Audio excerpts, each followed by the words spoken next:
Jean-Daniel Lalo. En finir avec les régimes, vers une alliance du corps et de l'esprit, chez François Bourin, et ça vient de sortir en avril-mai 2012. La première question que j'aimerais vous poser, votre ouvrage est un véritable livre d'instruction civique, rien de moins que ça. Alors, du point de vue du clinicien que vous êtes, comment en finir avec les régimes? Comment finir avec les régimes? Peut-être en ayant une ambition. Très honnêtement, c'est peut-être une forfanterie, mais encore une fois, il faut l'ambitionner. Pourquoi? Parce que je pars des échecs. Et donc, je m'interroge. Et que je pense que l'approche des régimes dont on nous rebat les oreilles n'est pas satisfaisante. Le taux d'échec est considérable. Dès lors, interrogeons-nous. Mais véritablement. Donc, avec un travail de déconstruction, les régimes, et puis encore après, en lieu et place. Donc voilà, il faut ouvrir, si je puis dire, les choses.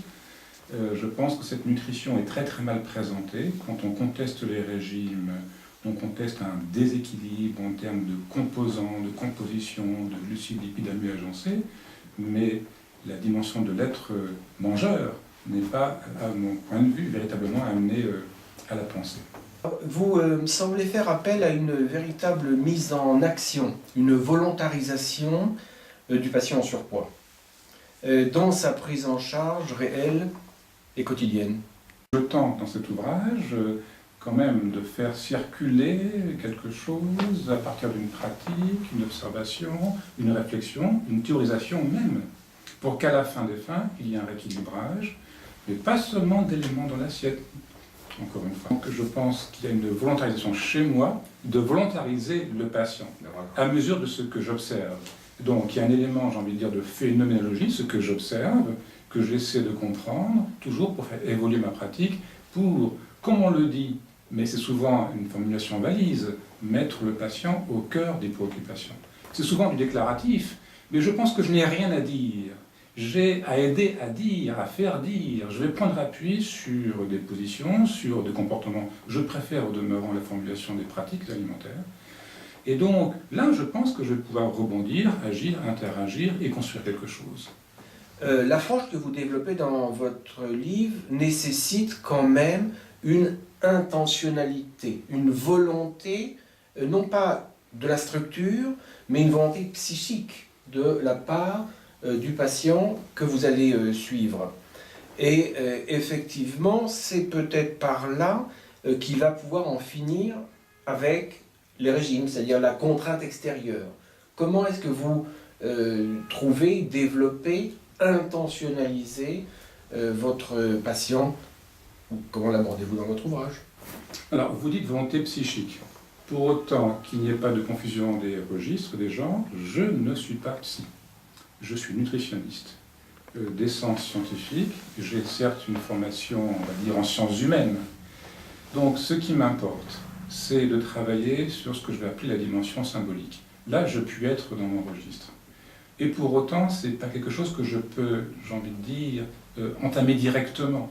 Donc, l'idée, c'est de partir d'un rationnel scientifique, qui est quand même l'élément socle, qui est l'élément rassurant au bout du compte, mais ensuite de développer. Vous me posiez tout à l'heure la question de savoir comment peut-on volontariser au bout du compte. Mais je crois que c'est au-delà des explications des faits de biologie.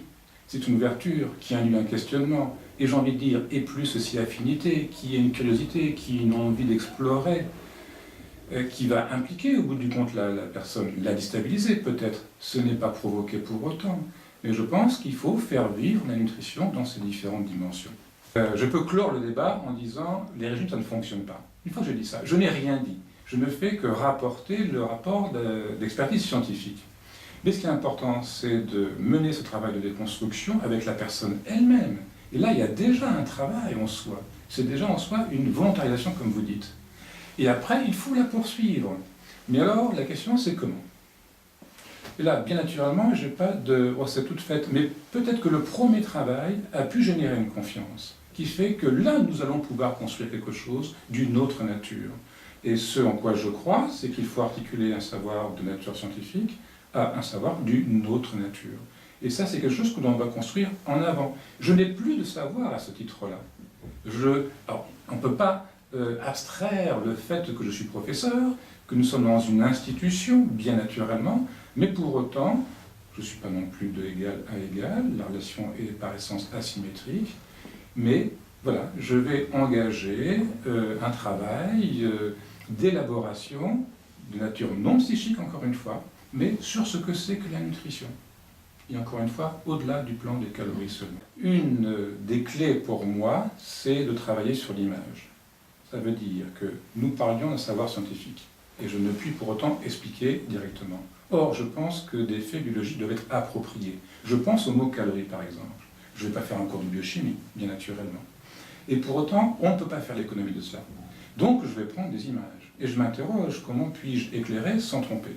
Et encore moins, bien sûr, sans manipuler. Et là, je vais engager quelque chose.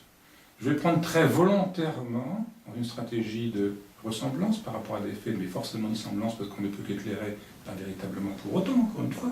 On tourne parfois un petit peu en rond. Et là, des choses, me semble-t-il, vont commencer à bouger, si je puis dire, dans une réflexion qui va être alors suscitée. Pour être plus clair, une image, par exemple, illustrant la combustion des aliments.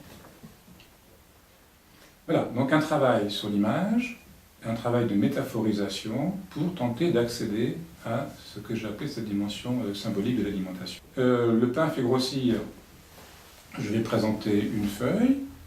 Voilà, comment se fait-il qu'à mesure que la consommation de pain se réduit, le taux d'obésité, lui, croît en proportion inverse? Je suscite le questionnement.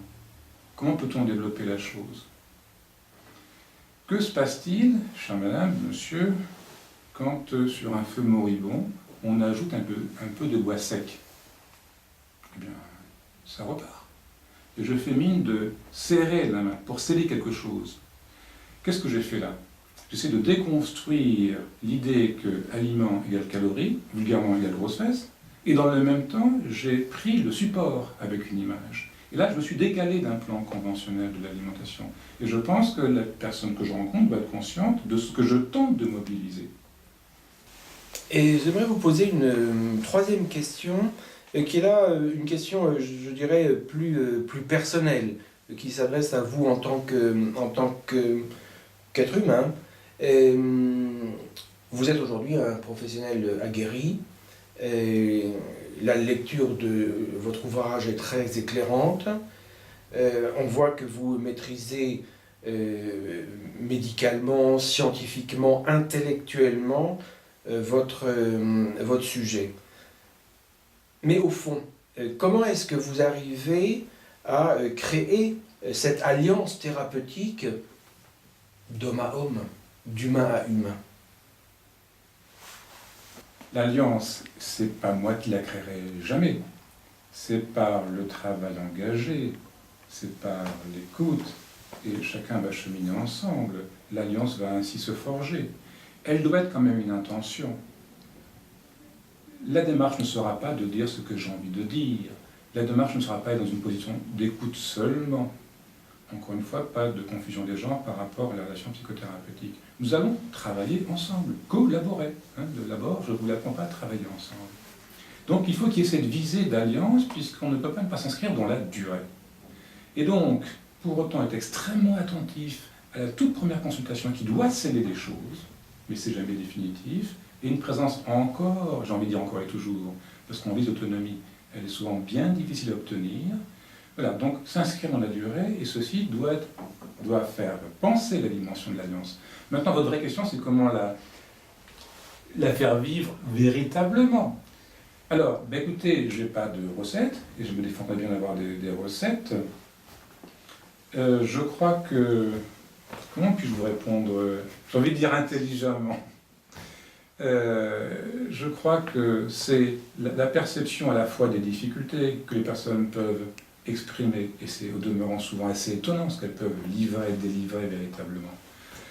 Ce sur quoi les personnes s'interrogent, ce sur quoi il me semble que je puis rebondir, là où je puis apporter quelque chose qui va progressivement sceller et maintenir, je l'espère, dans la durée, une confiance. La question du tiers. Alors, pour le même surpoids avec un diabète, finalement, c'est la glycémie qui va faire du tiers. C'est un document de biologie. Et finalement, ça pourrait mettre comme une distance entre le patient, si je le nomme ainsi, le sujet souffrant, et moi-même. Voilà, ça c'est du tiers. Le sujet obèse, avec le même poids, sans diabète, nous sommes en face à face. Et je pense qu'il faut introduire du tiers dans la relation de soins. L'image, au demeurant, est un tiers tout à fait important, et pour moi un support privilégié. Et je pense que le vrai tiers aussi, c'est ce que je fais en me décalant de moi-même, de la personne que je suis, en tant que professeur, en tant que médecin, qui ne quitte pas cette enveloppe-là, mais qui tombe se décaler quelque peu pour aller à la rencontre de l'autre, et que j'invite de la même façon, et voilà. Et là, quelque chose peut se construire. Et c'est là que l'alliance, de mon point de vue, peut se créer. Toujours dans cette question-là, c'est un petit peu une sous-question, vous demandez quelle serait pour vous la place que pourraient prendre des techniques de relaxation, par exemple dans les prises en charge des obésités, et puis pour en finir avec le diktat véritablement de la feuille de régime. Alors pour moi, la dimension de relaxation est tout à fait essentielle. Ce qui n'est pas normal non plus dans ces prises en charge, c'est que l'on commence par le plan conventionnel de l'alimentation, du rééquilibrage, et en plus, la personne qui demeurerait quelque peu, comme on le dit, stressée, on proposerait secondairement de la relaxation. J'ai envie de dire, mais il faut faire l'inverse. Il faut faire l'inverse. Il faut que les personnes soient moins mal dans leur être, dont avec la relaxation, pour pouvoir poser véritablement le plan, qui est quand même quelque peu technique aussi. Je poursuis par exemple avec le point important de l'habillement. Je suis très frappé de voir ces personnes fortes qui se drapent de noir foncé, comme si elles devaient se cacher, pour toujours, avec leur obésité. Et j'ai envie de dire, commençons par cette dimension, les personnes moins mal par rapport à elles-mêmes, par rapport à leur miroir, pour poser secondairement, encore une fois, le travail plus technique. Donc pour vous répondre, oui, je mettrais volontiers la relaxothérapie au cœur de la thérapie, en étant très prudent pour autant de ne pas mécaniser les choses. Il faudrait forcément qu'on ait abordé le point de l'alimentation, le point de l'activité, et bien sûr, cerise sur le gâteau, le point de la relaxation. Donc pensons au contraire à une approche intégrée et cohérente. C'est mon travail de repérage de nœuds de résistance. Alors, c'est peut-être une résistance foncière dès le premier contact qui me fait proposer qu'il y ait cet autre travail que le travail de nutrition premier. Alors, relaxation peut-être, et voire plus, si besoin véritablement, en convenant de nous revoir à 6 mois ou plus. C'est peut-être au fil de la relation que j'ai, moi, conduite en nutrition, que le travail étant quelque peu fait pour ma partie, je m'aperçois que pour mettre en œuvre, il faut avoir envie, au bout du compte. Et là, encore une fois, le travail qui doit conduire à porter effet. Si d'aventure des nœuds de résistance non soupçonnés apparaissent au fil de cette relation thérapeutique, la relaxothérapie peut également être proposée. Donc à moi d'être le plus fin pour observer le moment opportun, pour aider, pour ce que j'ai pu apporter moi, et pour que d'autres contributions soient, elles, je ne veux pas dire au mot efficace, mais contributives. Nous parlons donc aujourd'hui de ce qui sera une évidence et dans les mois, dans les années à venir, les patients en surpoids seront de plus en plus informés des dangers, des dérives, de l'inefficacité d'un certain nombre de prises en charge de régime. Néanmoins, quand on rencontre depuis des années des patients qui sont pris dans des problèmes de surpoids, ils ont quand même une réalité qui leur est difficile à dépasser, qui est difficile à vivre. Et j'aimerais savoir comment est-ce que j'aimerais vous proposer, partager, vous écouter, en fin de compte. Et tout ça, c'est aussi certainement dans la tête du patient que ça se construit, que ça se représente, que ça se travaille, que ça se libère. Comment est-ce que vous, une fois que vous avez refermé donc votre travail d'écriture, votre travail de consultation, comment est-ce que vous voyez-vous évoluer votre patient, vos patients dans ces difficultés du quotidien et leur façon de se les représenter? Je crois que je vais le dire maintenant, parce qu'après avoir écrit « En finir avec les régimes », je crois que j'ai envie d'écrire « Comment ». Vous avez encore dit « régime » parce qu'il se peut qu'on n'ait pas éclusé le sujet. j'ai l'intention ferme avec un écrit à la clé. Mais quand vous disiez un sujet, la personne que je rencontre, bien naturellement, mais quand même insérée dans un tissu, et puis avec une histoire, qui a quand même été au mieux fragilisante, parfois blessante au regard du poids. Quand la prise en charge de nos prédécesseurs, parfois, il ne s'agit pas de dire qu'avant c'était tout noir foncé, et aujourd'hui que maintenant on fonctionne le mieux, mais malgré tout, le rapport de soins était souvent vertical. Voilà, je pense que la nutrition a été biologisée seulement. On s'est peu approché des sciences humaines, donc on n'a jamais proposé une prestation, j'ai envie de dire, complète au bout du compte.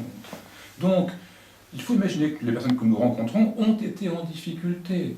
Ceci, aujourd'hui, joint avec ce que j'appellerais une dictature de l'immédiateté, génère les plus grandes difficultés. La pression sociale de surcroît pour que l'on soit comme ceci plutôt que encore mieux comme cela, etc. Donc, ce sont autant de facteurs qui cristallisent autour du poids des difficultés absolument considérables. Et il faut maintenant détricoter avec chaque personne que nous rencontrons. Très honnêtement, on voit les personnes qui ne viennent pas forcément nous voir en tout premier lieu. On a un discours de rabat-joie quand même si on veut inscrire une durée. Je peux comprendre que les personnes souhaitent perdre très rapidement. Bon, ce n'est pas opérant. Donc quand on voit les personnes, il y a déjà eu un parcours assez long et l'obésité est quelque peu fixée déjà. Mais qu'à la fin des fins, le rapport des personnes à leur assiette, à elles-mêmes, soit soigné, si je puis dire, amélioré, c'est déjà pour moi un point tout à fait important. Si de surcroît c'est assorti d'une régression pondérale, très bien. Mais le poids tout court, ce n'est pas suffisant. Donc ambitionnant une récupération la plus large possible, l'efficacité, reconnaissons-le, est tout à fait modeste, mais que les gens soient tout de même moins mal dans leur être comparativement à leur situation avant la première consultation. Mais c'est très modeste. Mais parce qu'on a l'intention d'être modeste, mais il n'en est pas moins qu'on peut avoir de belles évolutions pour autant. Qu'on aura du mal à évaluer de façon purement quantitative. Donc c'est là, à votre avis, qu'intervient la stabilisation du poids du patient. Tout à fait. Et accepter et assumer au demeurant. Je ne dis pas aux personnes, gardez votre poids et soyez moins malheureux. Encore une fois, on ambitionne. Je propose au demeurant un objectif de poids. Et un objectif personnalisé. Donc on a bien un but. De la même façon que pour une glycémie, etc. etc. C'est une construction. On l'obtient plus ou moins aisément. Repérons les facteurs de résistance pour parvenir à cela. À la fin des fins, est-ce que c'est le poids tout court? Les choses auront été mobilisées. Donc, si je peux me permettre, quand vous disiez volontariser, je dirais volontiers aider à mobiliser les ressources, et je crois que c'est là notre tâche première.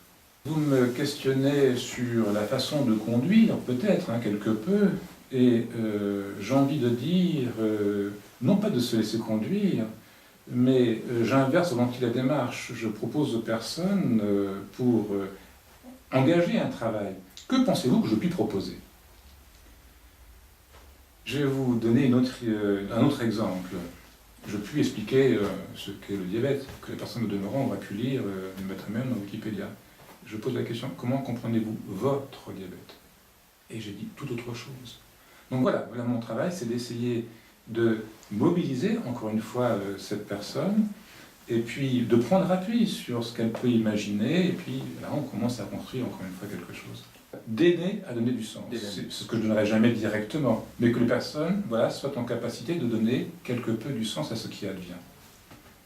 Et non pas parce que j'ai voulu, j'ai envie de dire, l'injecter directement, bien naturellement. À commencer à donner du sens au mot régime, au mot équilibre, qui sont des mots que je crois que nous devons tous travailler, et travailler ensemble, et pas ce que je pense moi du mot équilibre. Et je pense que je n'en aurais jamais fini avec cette recherche du mot équilibre, qui en miroir fait interroger le mot changement, dont nous sommes, si je puis dire, quelque peu victimes aussi dans notre culture, puisque le changement, nous le vivons comme un on-off, avant-après, qui au demeurant est source d'anxiété. Là aussi, il faut accompagner des personnes qui nous demandent un changement, qui pour autant ont l'appréhension.